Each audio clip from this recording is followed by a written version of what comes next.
আমি শিলবালার ব্যবসা করি।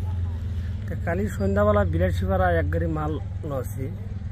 মাল আনার পরে মানে এক মাস্টারের বাড়িতে খালি করলাম মালটা। খালি করার পিছত এই ওসি স্যার এলো। ওসি স্যার আসার পিছত গাড়ির কাগজপাতি দেখলো, মালের চালান দেখলো।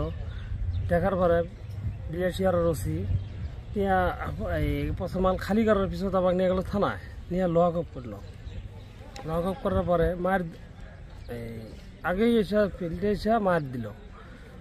গাড়ির কাগজপাতি দেখার পরে মানে আমাকে দিল একটা থাপ্পড় দেওয়ার পিছনে একটা দিল নাতি দেওয়ার পিছত দিল মানে আমার ঠ্যাঙ্গে একটা বাড়ি দিল।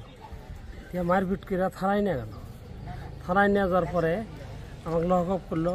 করার পিছত মানে ডিমান্ড করলো 1 লাখ টাকা। 1 লাখ টাকা ডিমান্ড করার পরে আমার ভাই মানে রাত্রের বেলা পাশে 20,000 টাকা কোনবা আইনা ক্যাশ দিল আর 10,000 টাকা ফোনপে দিল। দেওয়ার পরে আরও 10,000 টাকা দাবি করে আছে বিলাসীপাড়া থানার ওসি।